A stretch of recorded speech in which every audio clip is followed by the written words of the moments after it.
on the screen. Now I'm going to go to Facebook and we'll get started on Facebook. So give me 1 second. Day 4. Give me 1 second to log on to Facebook and we will be getting started.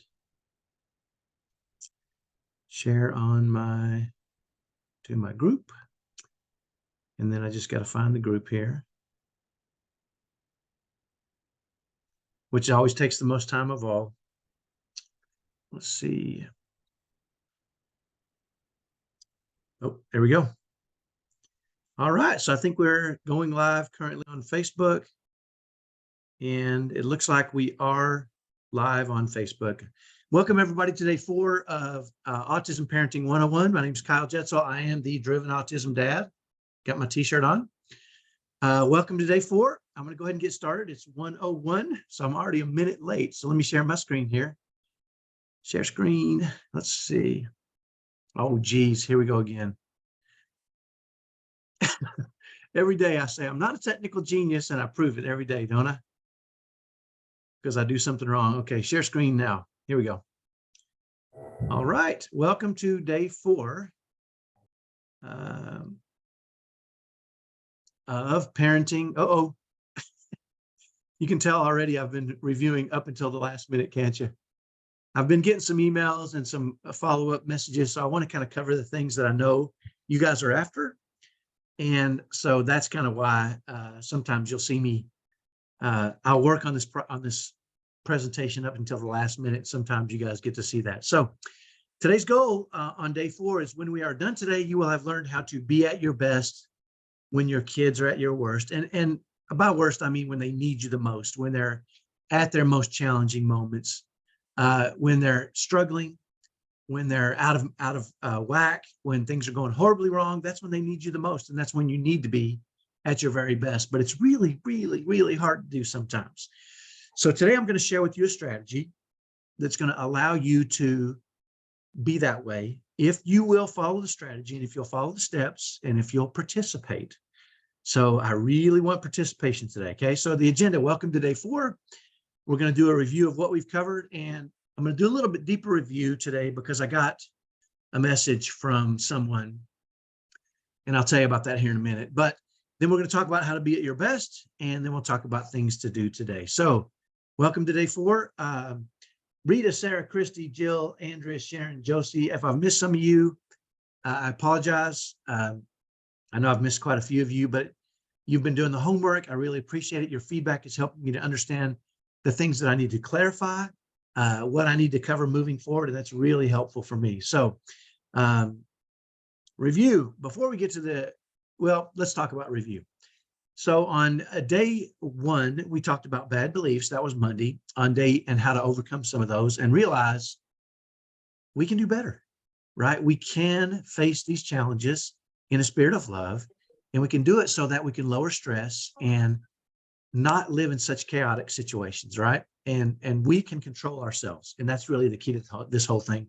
And believing that this is our new life, or that there's no answers, or there's no way to solve these challenges, is a bad belief, and it's going to limit you.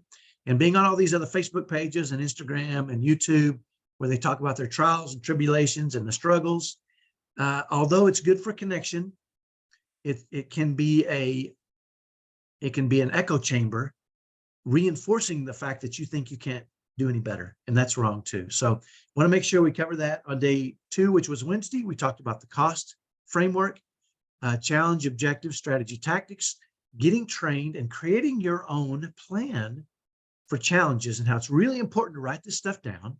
Okay, when you face something that's frustrating or challenging, grab that cost worksheet, pull it out, start making tactics that you're going to follow every time, and then adjust.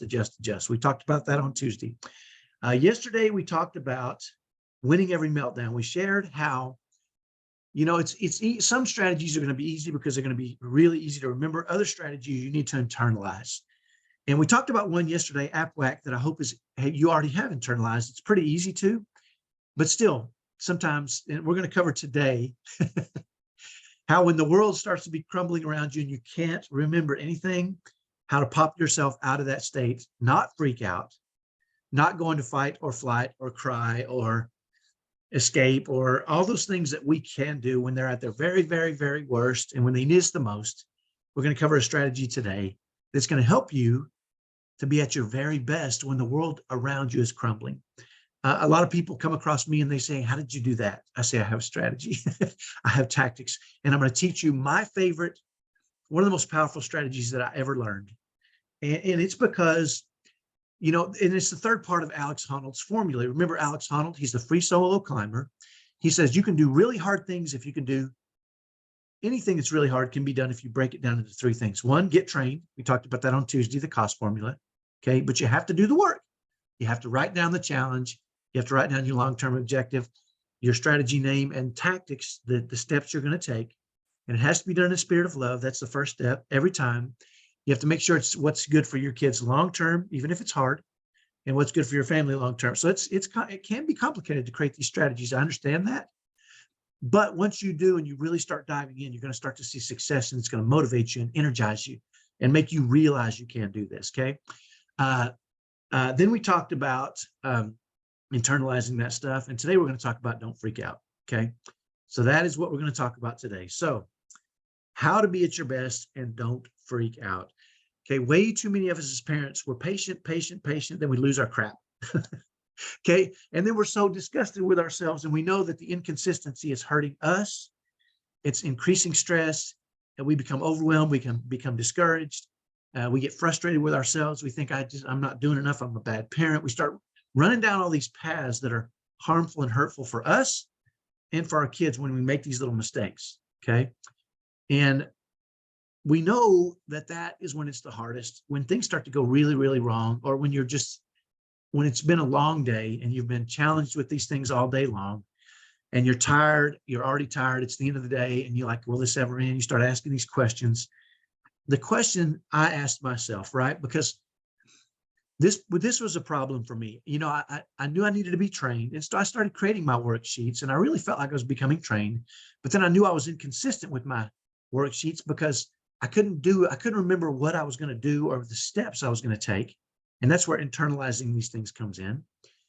But then when things got really hard, when the whole world was crumbling, when all my kids were acting crazy, that's when it was the toughest. And I would fall, and I would falter, and I would slip back into my old habits, screaming at my kids, threatening my kids, punishing my kids for a year. We try everything, right? Or escalating my child, because I'd get so frustrated. I'd say, can't you ever just do that? Right. And it would escalate my kids, and it would just it would turn into a mess. You guys know what I'm talking about, because we've all struggled with this, right? So the question is, I asked myself, how can I do that? How can I snap myself into a productive state, into the most productive state, to be at my very best when things went horribly wrong? And this was my goal. Okay. I thought, if I can do this is the last part of get trained, make one good decision, don't freak out. Okay. The last part of don't freak out was killing me. And I would eventually freak out, and it felt like everything I was working on was gone. And I had to go back to square one. So this was the challenge I was faced with. So let me tell you how I did it. Okay. And before I get into that, the steps, I want you to know, first of all, conditioning yourself is the answer. But before this would happen, and I just kind of described, I would be doing the right things for the right reasons. I was loving, I was kind, I was patient, even in very escalated situations. A lot of the time when things didn't go right, I was being a good husband, a good father. I was following these steps. I was doing things in a spirit of love. And I would just get tired, or something new would happen that I hadn't faced before, and I would freak out. I would lose my patience. I would start threatening my kids. I would stick them all in their rooms. I would just, okay, I don't need to go into too much detail before. After I learned this strategy I'm going to share with you today, it was amazing, because I conditioned myself to catch myself early in those moments when things started to escalate. When the crap was about to hit the fan, I could realize what was happening, and I could put myself into a positive state. And in that positive state, I could say, what is most productive? What is most helpful? And how can I do this in the spirit of love? Now, when things start to go horribly wrong and you stop, right? When things are going horribly wrong and you stop and you say, how can I do this? What's the most productive thing I can do? What's the most helpful thing I can do? How can I do it in a spirit of love? It settles you and you're able to automatically go into the strategies and the tactics, all those things that you know you should do. And it is so powerful, right? Because no matter how escalated it gets, my son one time threw a brick at me, hit me in the side of the head, and almost knocked me unconscious. I was loopy, right? And I want you to know, you should know this, and I don't think I've shared this with you before. When I was a kid, I was angry and I was aggressive and I was bitter and I was mad. I grew up in a poor area in Dallas, Texas. I felt like I had to fight for everything I got, and it made me a fighter. I was angry. I was frustrated. At one point, I played all these sports, not because I necessarily played football. I played basketball. I played soccer. I played all these different sports growing up to compete because I was angry. I was an angry athlete. And a lot of the things I did was so that I could be aggressive and not get arrested for it, and really kind of beat on other people, right? And after I graduated high school, I wasn't that great of an athlete. But after I graduated high school, it was all taken away from me. And I remember I needed an outlet. And I remember walking down the street one time down Jefferson Boulevard in Dallas, Texas. Those of you that are from Dallas will know Jefferson Boulevard is in Oak Cliff in Dallas, Texas. And as I walked past Tyler and then a couple of other streets beyond that, some of you may know this area. I looked over on the left and there was an old burnt out laundromat, and there was a bunch of guys boxing in there. And I thought, holy crap. You know what? If I go box, I can beat on dudes. I can beat the crap out of dudes and not get arrested. Right now, you got to understand, I was 165 pounds, pure muscle, but I don't know about that. But I was 165 pounds. I was just graduated. I was angry. I was frustrated. I was mad at the world, right? I didn't have any money to go to college. I didn't even know what I was going to do with my life. And so I saw those guys fighting in there, and not one guy in there, a bunch of Mexican guys and black guys. And I turned and walked my butt right in there and said, I want to fight. And I think just the fact that I went in there, and look at me, I don't look like that kind of guy, right? But I was rough. And it taught me a lot of wonderful lessons. It taught me, first of all, that I'm not that great a fighter, and I took a lot of beatings in there, but it taught me how to manage. Really, when you fight, you have to learn how to manage your emotions. And some of the things I learned, I've really been able to apply in my real life. So I want you to know that by nature, I'm aggressive, I'm physical, I'm all these things that I can't be with if I want to be loving. Oh, I'm going to mute somebody here. There we go. So I needed to condition myself to go into a state of love and kindness and patience, right? I needed to, when things got really crazy, the natural me would want to get angry and frustrated and aggressive, right? And manage things physically. Where I grew up, violence and the threat of violence is a good motivator for people, right? And that just is not effective in our homes. It can't be, but that's my natural inclination, okay? So I knew I needed to condition myself. Well, as I thought about how could I condition myself to be at my best when they were at their worst, to be kind when things went horribly wrong, to be loving when things went horribly wrong, I was reminded of, let me see here. Yep. I was reminded of a previous way I had something that I conditioned myself to do. And you're going to laugh at this, but at one point I was writing a book, and early on in my autism journey, I was writing a book, and I was really interested in getting this book out. I had a deadline that I created for myself, and I wanted to get it done in time. And so sleeping was wasting my time to me. And so I didn't really like the idea of sleeping, because I knew I could just be writing that book and getting that information out there to the people that needed it. I knew it was important to do. I felt driven to do it. I'm the driven autism dad, right? Okay.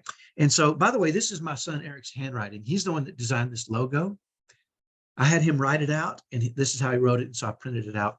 But anyway, so I didn't want to sleep. Well, you have to sleep. And I tried not getting sleep, and that became a bad deal. So I ended up searching and finding a program called the Lucid Dreaming Kit. Now, to some of you, this is going to sound a little wacky, so I'm sharing a little bit of my wackiness. Please don't be too critical. But what it did was it taught you how to wake up in your dreams, and you could do things in your dreams. You would, and let me give you an example. You've probably at some point in your life been dreaming and you thought, oh, I think I'm dreaming. And when you are, and you realize that, you wake up, it freaks you out, right? Well, this kit taught you how to wake up in your dreams and know you're awake in your dreams, but still not open your eyes and wake up. You could just design your dream however you wanted to. If you wanted to fly, you could. If you wanted to dunk a basketball again, like I could in high school, you could, right? If you wanted to swim underwater with no scuba gear, you could, right? You can do anything in your dreams because they're your dreams, and there's really no limit to what you can do. Well, I wanted to write a book. And so in my dreams, I would outline different sections and think about the stories I wanted to tell and the points I wanted to make.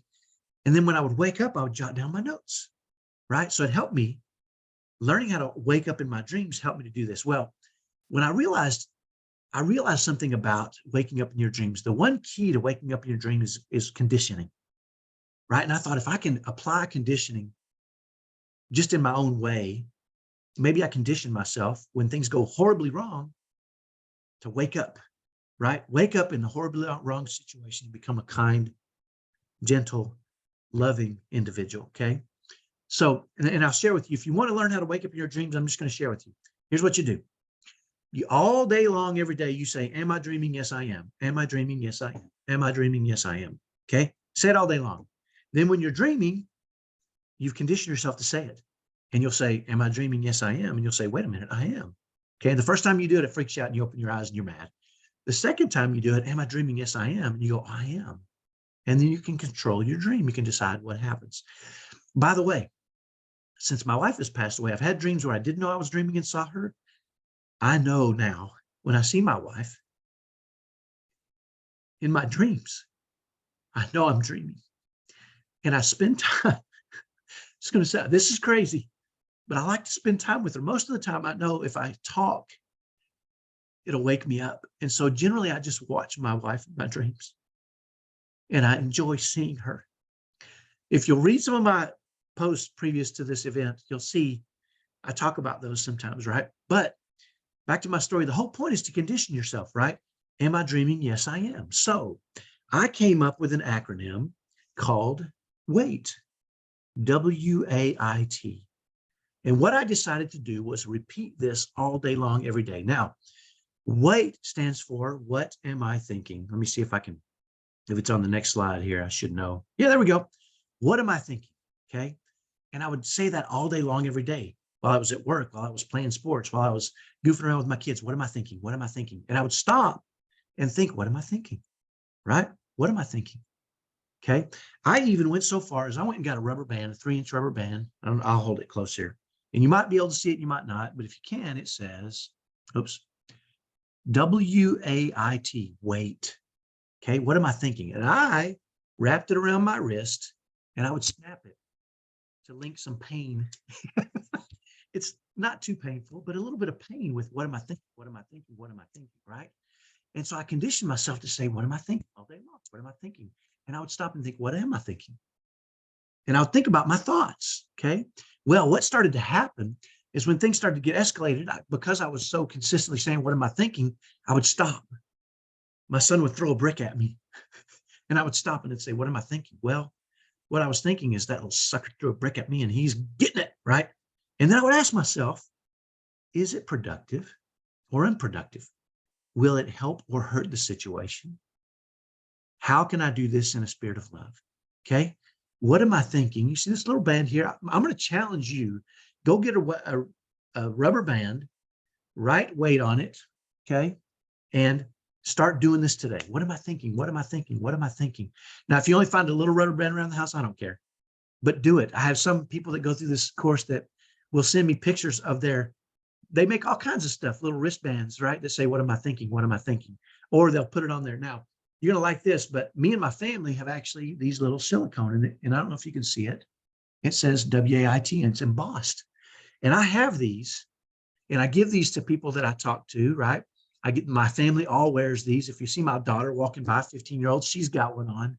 My 29-year-old son who's married, he wears one. All my kids wear these because it's such a powerful tool in your, right? Because if you can catch yourself early on, what am I thinking? When you get frustrated, when you get angry, when you've had enough, when you're exhausted, you say, what am I thinking? I'm exhausted. I'm tired.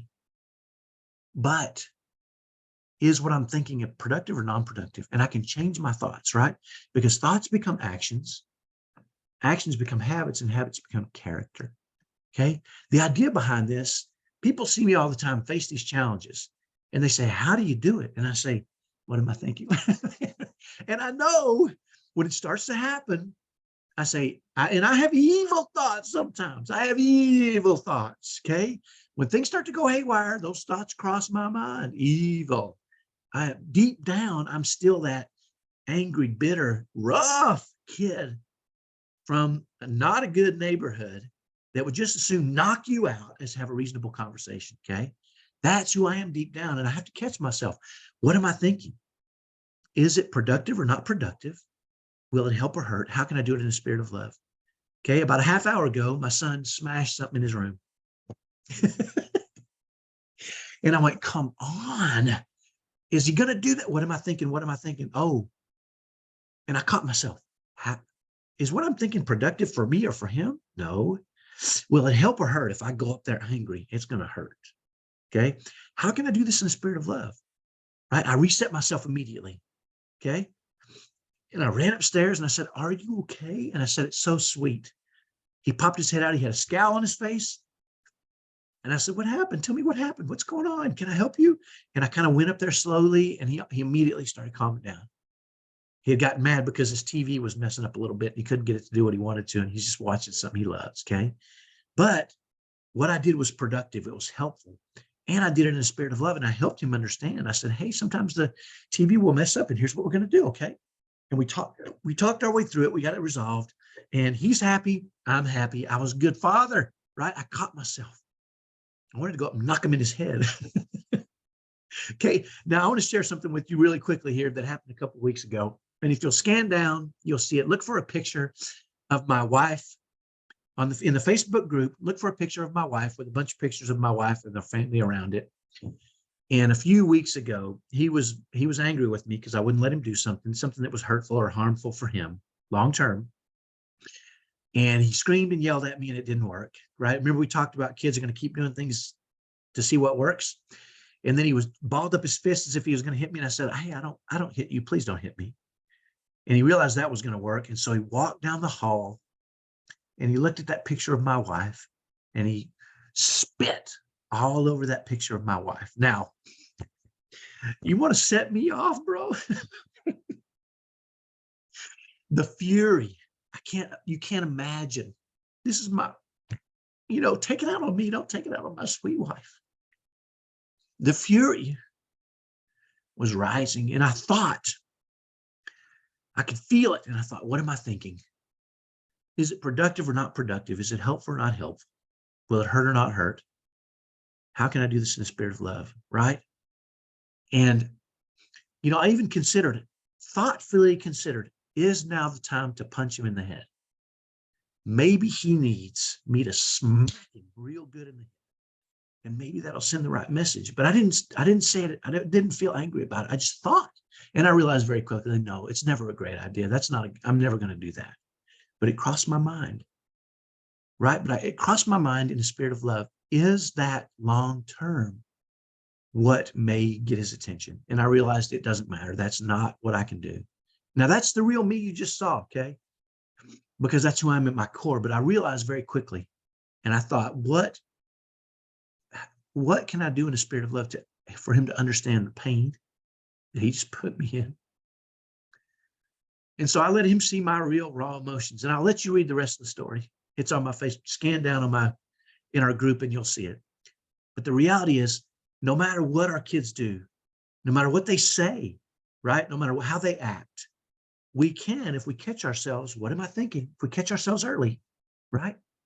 And this happens all the time for anything. If we catch ourselves early in our thought process and we realize, is this thought productive or unproductive? Will it help or hurt? How can I reframe what I'm thinking in a spirit of love? How can I do this in a spirit of love? And it will absolutely change your life because you'll no longer be getting frustrated, angry, and discouraged. I don't care if you're tired at the end of the day, right? At the end of the day, you're tired. You've been challenged all day long. You're exhausted. And your kid comes in and says, I hate you, right? What am I thinking? You know what? That's it. I've had enough. Wait, that thought, is it productive or unproductive? Will it help or hurt? How can I do this in the spirit of love? Right?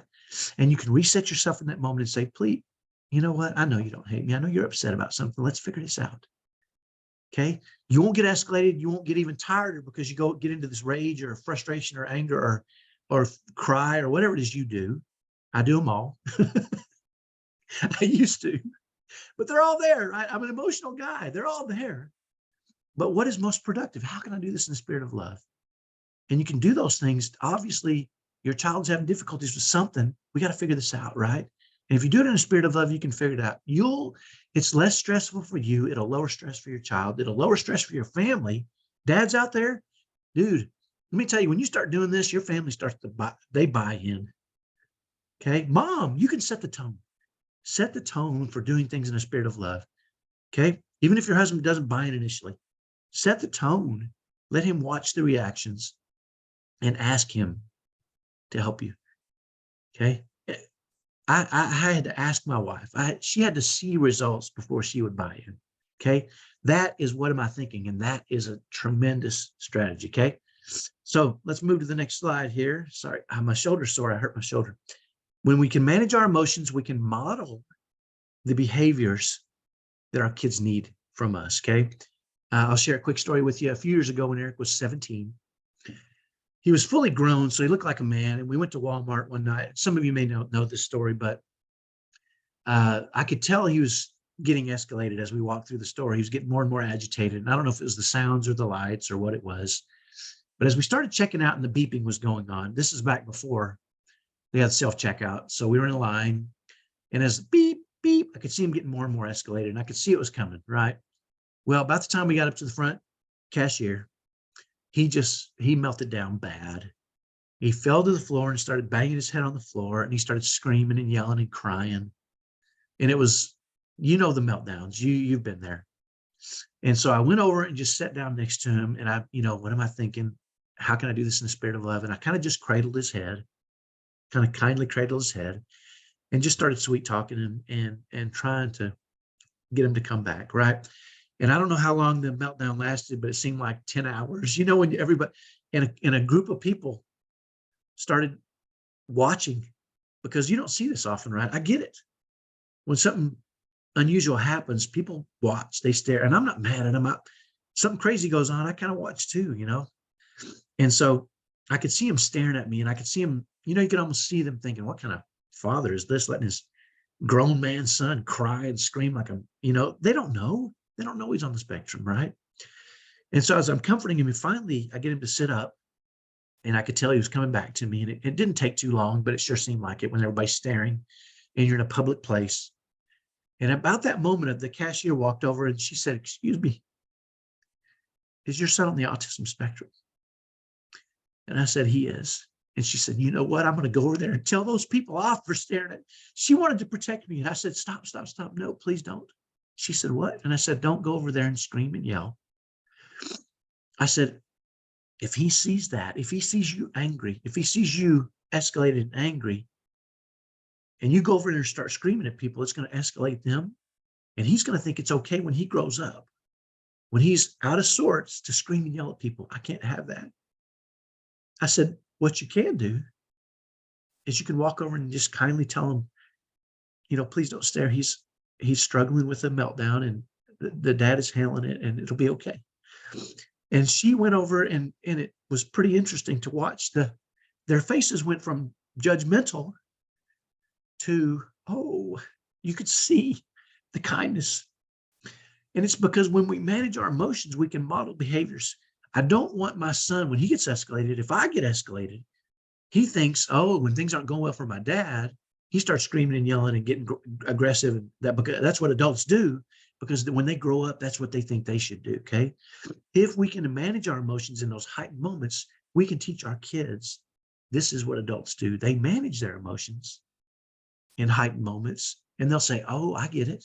So when I grow up, this is how I want to be, right?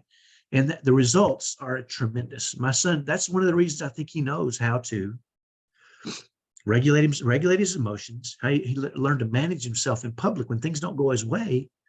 He doesn't start screaming and yelling and aggressive. He may have a frown on his face and he may look a little fidgety, but typically he can still manage himself in a way that allows him to get help when I'm not around, right? So let me give you a couple of examples. Yesterday we talked about the little girl that wouldn't get dressed. And after applying the strategy that we talked about, they went from a 1-hour fight every morning and going to work late, and his wife going to school late, taking the daughter late. The daughter's out of sorts, the mom's out of sorts, the dad's out of sorts. It ruins their whole day. 2, them managing their emotions, creating a strategy, creating specific steps, and the daughter starting to get ready on time, go to school on time. The mom's happy, the dad's happy, just because they had a plan. And when things got escalated, they managed themselves. They said, what am I thinking? Is it productive or not productive? Is it helpful or hurtful? How can I do this in a spirit of love, right? Another example I'm going to share with you is my wife. When my twins were, I want to say 7 or 8, I can't remember exactly. I'll never forget one time the twins came downstairs. They might have been younger. I'm trying to picture them. They probably were a little younger than that. But my twins, a boy and a girl, came downstairs crying. And I remember they came downstairs and they went straight to my wife. And my wife looked at them with, and she said, what's going on? And they said, Eric, you met Eric. Eric called us morons. And my wife, initially, I could see the rage coming up. Enough.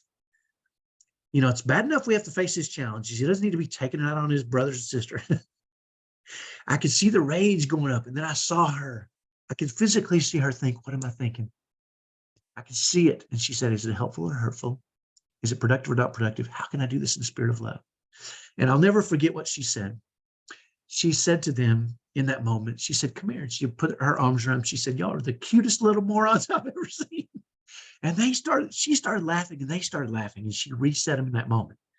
And she said, you know what? Your brother's got some challenges and he struggles with managing what he says. So here's what we're going to do. And guess what she grabbed? A cost worksheet. She said, here's the challenge. Here's the objective. We don't want his frustration to affect us, right? Strategy and tactics. Okay. And she sat down and did it with them. I think they were less than 8 years old, maybe 5 or 6. I don't even remember. They were pretty small. And they walked away happy in that moment. And she just had a grin on her face like she had just changed the world. And she had. A few days later, I'm not kidding, a few days later, the twins come down giggling. And usually when my twins were giggling together, it meant they were up to something bad. So I said, what are you guys doing? What are you up to? And Chloe, my daughter, started giggling and she said, you know what? Eric just called us morons. And they were laughing, right? Not in front of him, but they came away from him and they realized what was happening. Now, I want you to think about what happens when one of your kids calls another one a name, right? They start screaming and yelling. There could be a fight. They start calling each other names. It escalates. You go in and say, what is going on? Why can't you ever just get along? Why can't, right? And then a whole house is ruined. And for the rest of the day, it's ruined, right? Does that sound familiar? Because it did to us before we figured this out, okay? What you face now when your kids call each other names compared to my young twins coming downstairs giggling, happy. And my wife managing that situation in a way that allowed her to teach them something and they applied it. Those kids want to learn how to manage themselves around their brothers and sisters. Your typical kids want to do what's right. They need your help and a map. Okay. We've got to be the map. We've got to show them the map. We've got to help them. And when you do that, your kids are going to be able to do that. They're going to be able to do that. Also, I won't go into this one now, but my son now can go over to the movies alone. The Village, which is an outdoor mall here in Boise, is about a mile away. He rides his bike over there. He locks it up. He goes in, he buys a ticket. And guess what? I've gone over there and talked to him and said, hey, this is Eric. They know who he is. And everybody knows who he is now over there. And he goes to the movies alone. And I don't worry if he gets overstimulated and with too much lights or too much loud noise in the movie. You know what he does? He regulates himself. He says he manages himself because it's been modeled for him by his dad, his mom, his brothers, and his sister.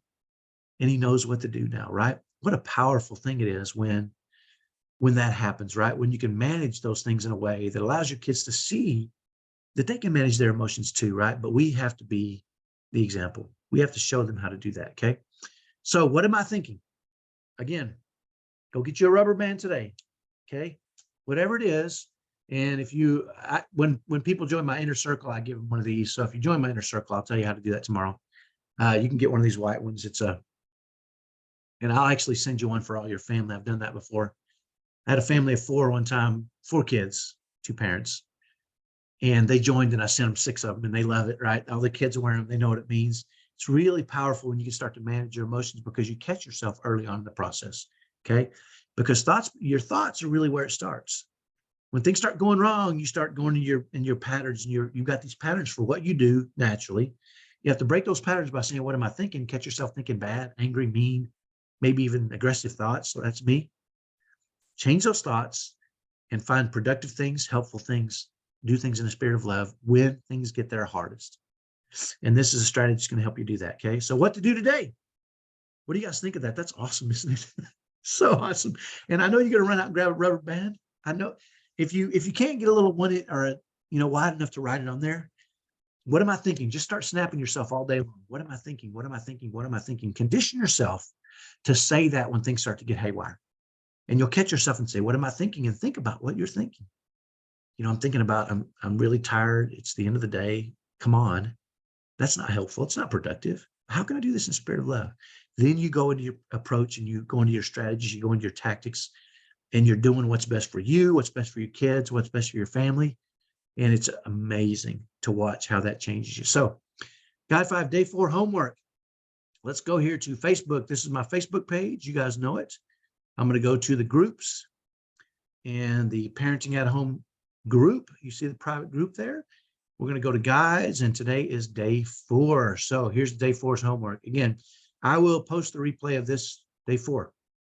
Be at your best when they're at their worst. I love that. I remember the first time I said that, I didn't even know I said it. Somebody brought it to my attention. I'm like, that's perfect, right? So day 4 homework. After you've watched this video, how will Wade help you immediately? In the comments, will you focus on this one strategy for an entire week? Focus on this one. This one is the most powerful one. Then you can make AppWhack work. You can make all your other strategies you're creating work. I know Andrea sent me a strategy earlier this week. It's when things go haywire, if you catch yourself, what am I thinking? Hey, I've got a strategy, right? What are my tactics? Go into your tactics, do it in a spirit of love. You can win those battles. You can win those challenges. Again, when you're angry or frustrated or discouraged, it saps your energy. You're exhausted. You're overwhelmed. When you face those same challenges in a spirit of love, right? You're uplifted. You feel energetic. You feel like the greatest mom or dad in the world. And that gives you energy. And it'll help you feel better about yourself and about your situation. And once you do it once or twice, you'll think, you know what? I got this crap. I can do it. And then you start creating more and more strategies for more and more challenges. And you'll do it forever because that's what we have to do, right? I told you a couple of days ago, my son's facing something new, okay? This is our worksheet. Fill out the worksheet. That is your homework for today. And look at that. We're going to end up on time here. If you'll do the homework, okay, I have a big ask. I added this. Okay.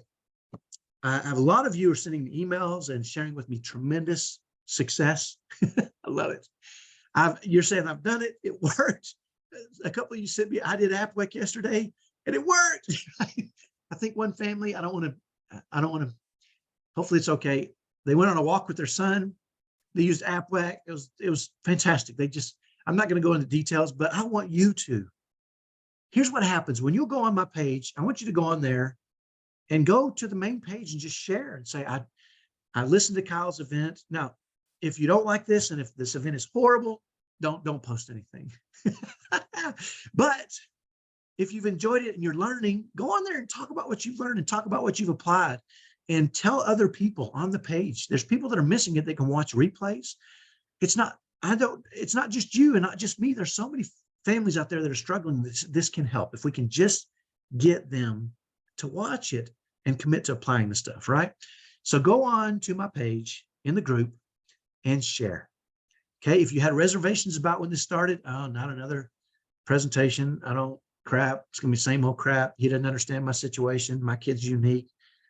I've tried everything. Nothing works. I've done everything the expert, right? Tell me what your reservations were when we started and how you feel now, and share success stories. By the way, if you share your success stories, people are going to like that stuff and they're going to comment and it's going to uplift you even more, right? Why do you think I share so many posts? It ain't about you. Well, it's about you, but It uplifts me when people say, that's fantastic. That's great. You know, when my son Ricky got his driver's license, I posted it and people just poured out of the woodworks and saying it's fantastic. And I showed Ricky, he was thrilled, right?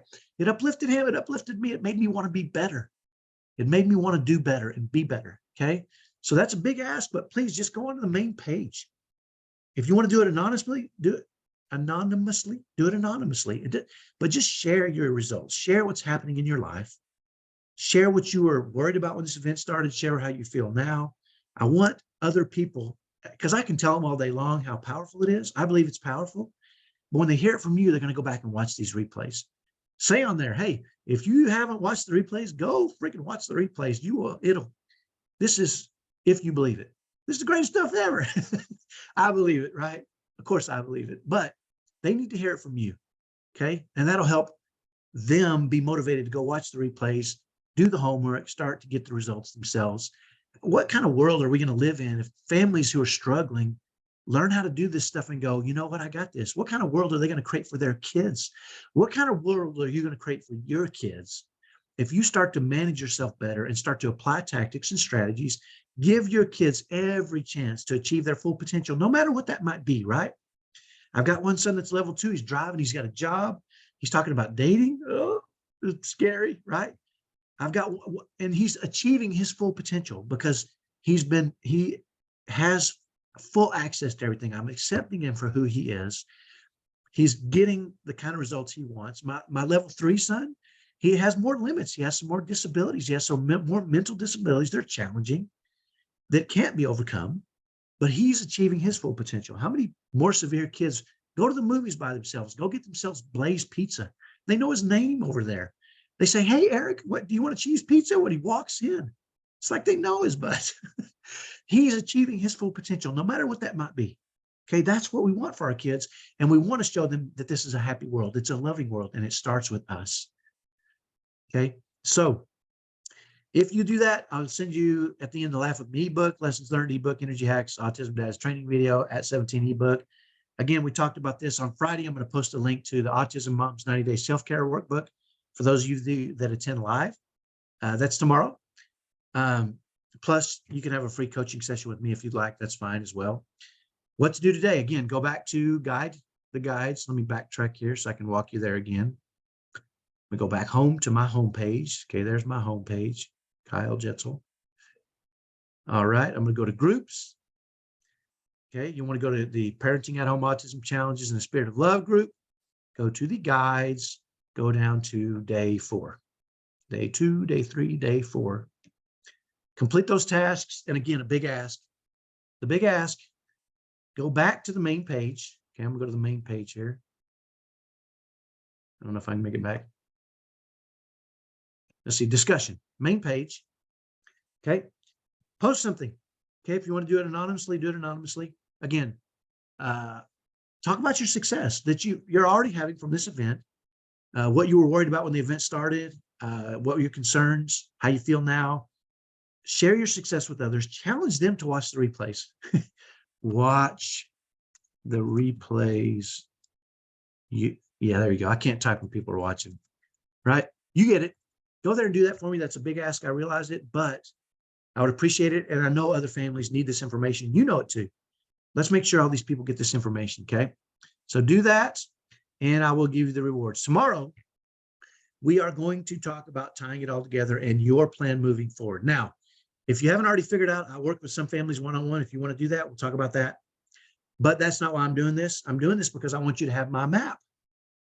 Okay, somebody sent me an email. I got 1 minute. Somebody sent me an email yesterday and said, walk me from beginning to end. Okay.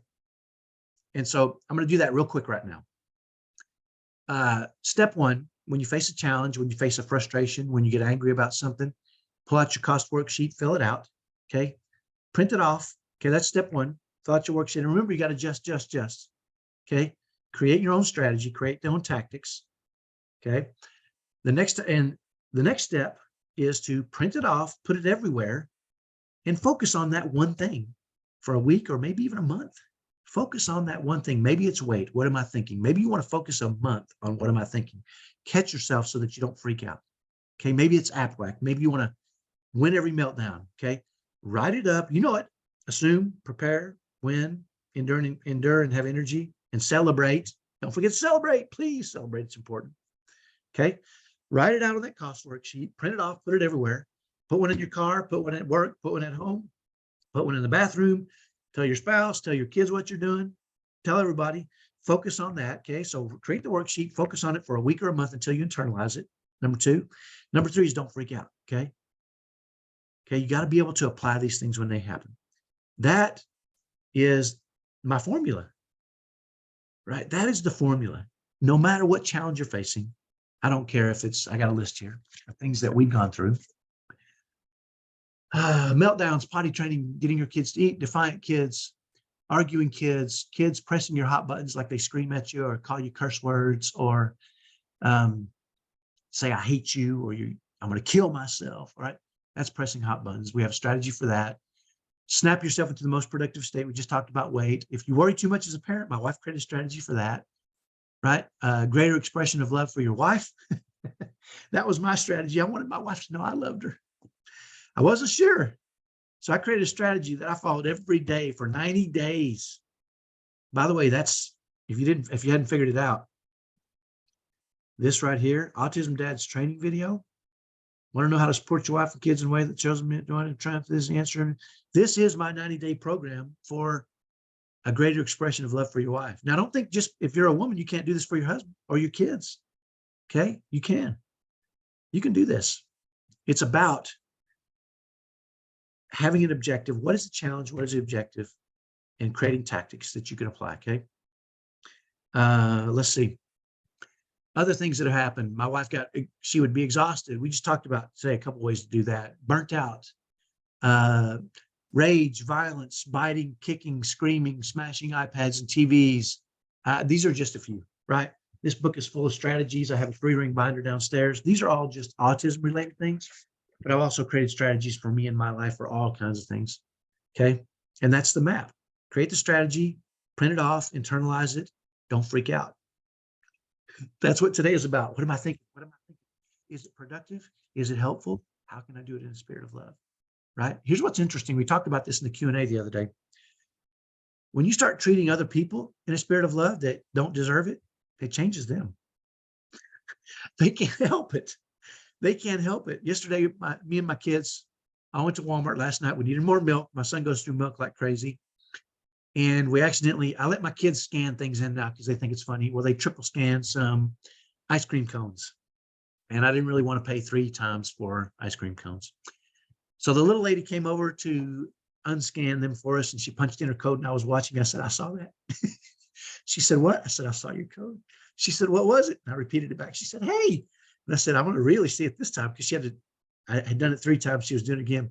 And then she typed something different. I said, type something different. And she tried to throw you off.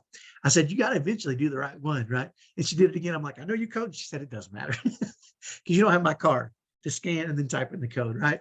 But it was funny because she started grinning and she started engaging my kids. And it was just like we had a friend because I was just teasing her. I was having fun. I was just, right, treating people in a spirit of love, treating people with kindness and just having fun with people. What a great thing, right? So tomorrow we're going to talk about tying it all together, your plan moving forward. We'll reiterate this map, and that is it. So it's 1:48, 3 minutes late. Thank you so much, everybody who's on Facebook. I'm going to let you guys go, and then we're going to have a quick Q&A on our Zoom call. So those of you that are on Facebook, thank you again for being here, and I'm going to let you go, and I will see you tomorrow. So stop live stream. All right. I think it's just us here today. Let me pull up my chat. So if you guys have, did I miss a chat?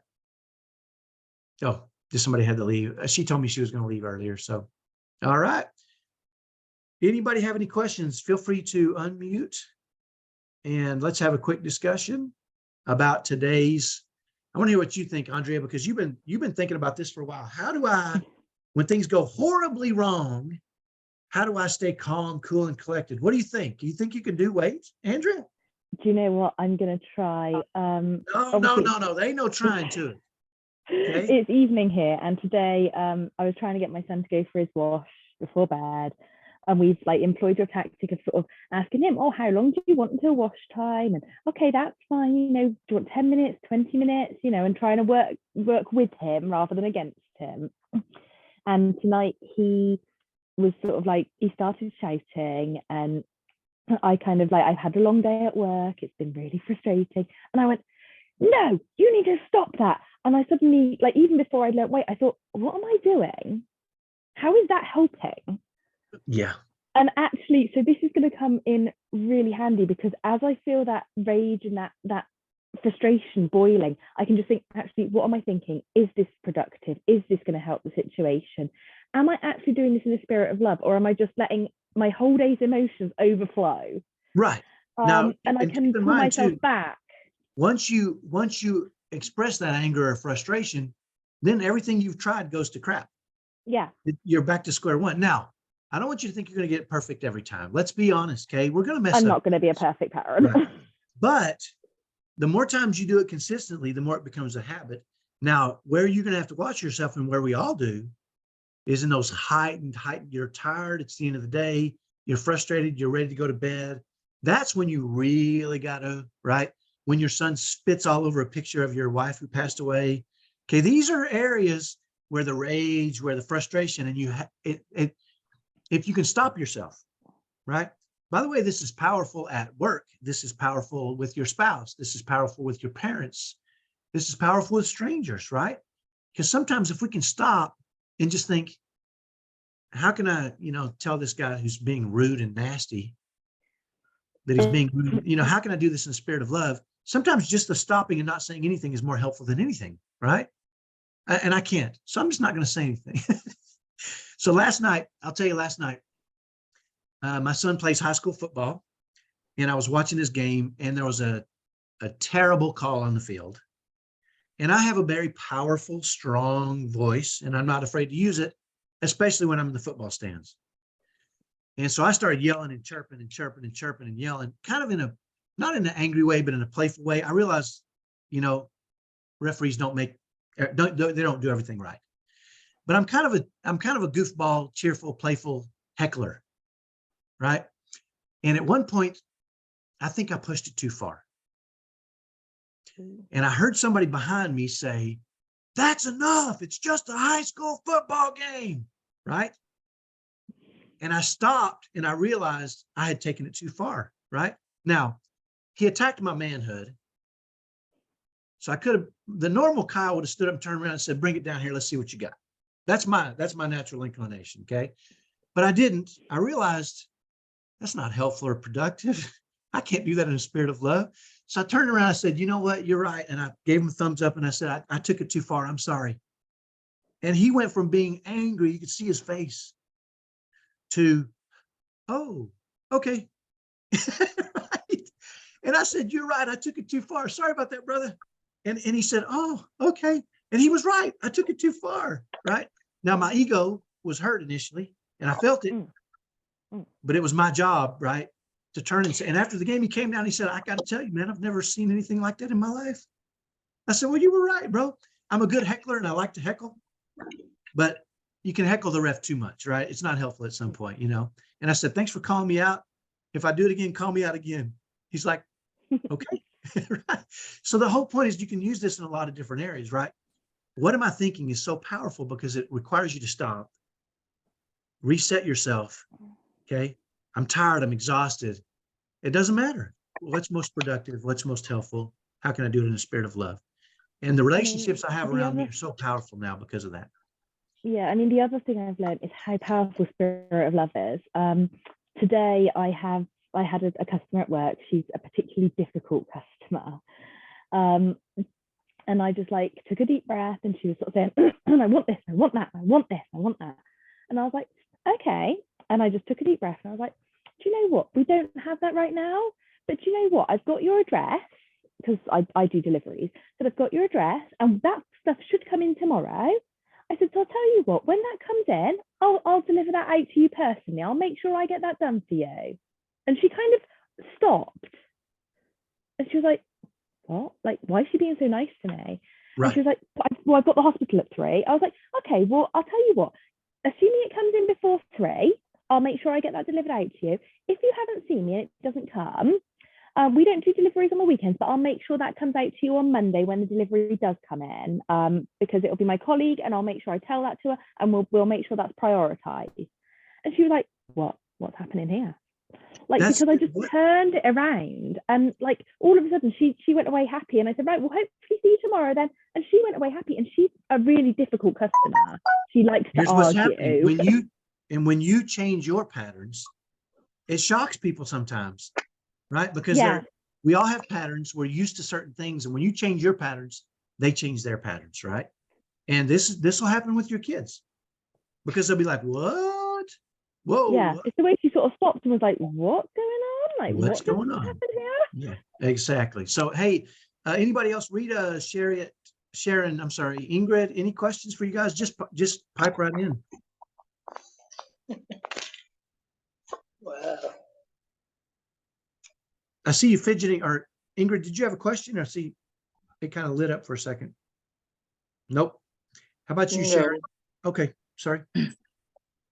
Oh, hi, everyone. Hi, Sharon. Right. I just want to say I'm very grateful for having had the experience of the 4 days so far. I really learned a lot. I realized that there are certain things I'm not doing correctly or right, like shouting and screaming when my 14-year-old son, every morning he quarrels about going to school. Why do I have to go to school? Why can't I just stay home and play games? And because of that, there's always some sort of screaming and so on. But since the app work, I now wait, I realized that having listened to you, I said, this could work, or this will work. There you go. So tomorrow morning, I'll let you know what happens. I'll let everyone know what happens. I will try and see how it goes. Instead of saying, oh, hurry up, and, I'll put all what you have mentioned into practice. And I'm hoping for positive, or the beginning of positive reactions and behavior. So here's what I'm going to suggest, Sharon. Yeah. If it doesn't work on day 1, do it on day 2. Yeah, I will. You'll feel better. And if it doesn't work on day 2, do it on day 3. And if it doesn't work on day 3, do it on day 100, because you'll feel better about what you're doing, no matter what his reaction is. Yeah. Right? That's really what matters. You need to do what you feel good about, and you need to feel good about your efforts. Plus, if you don't scream and yell and argue, you won't be so tired. You won't be so exhausted. You will be refreshed and feel better. By the time the bus come and gets both of them, I'm really exhausted, for sure. Yeah. You're going to have to do the work anyway. Dude, oh, you got a great smile, Sharon. I love it. I love it. Thank you. I'm willing to. I'll just give you a bit of background why I'm so passionate about it. As I said before, I'm from Jamaica, where there's zero autism support. Right.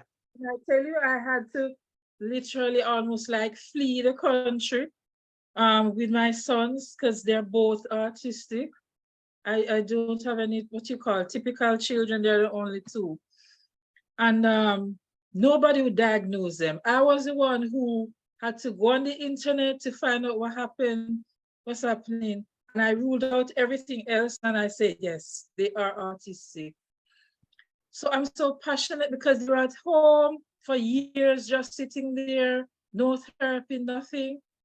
So they've been here 3 years. They're now getting the support and so on, and I have seen improvements. The meltdowns are still there, but they're they're less. They're like maybe 5 per month, when it used to be like 10 per day. Right. So you can imagine. So I have no problem. I'm willing to put in the work. I know where they're coming from. They've come a far way within the 3 years. I'm really happy for the therapies, everything that they have gotten. And yeah, so. That sounds great, Sharon. Well, thank you so much for sharing your story with us. I really appreciate that. Yeah, you're welcome. We all come from different areas, from different places, but many of the things we're facing are very similar. right? I know every child is unique. Every child is different. Every situation is different. Yeah.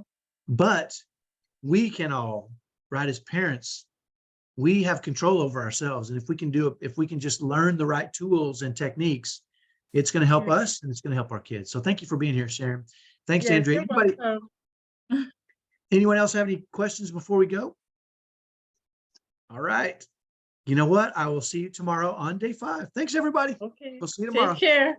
All righty. Bye-bye.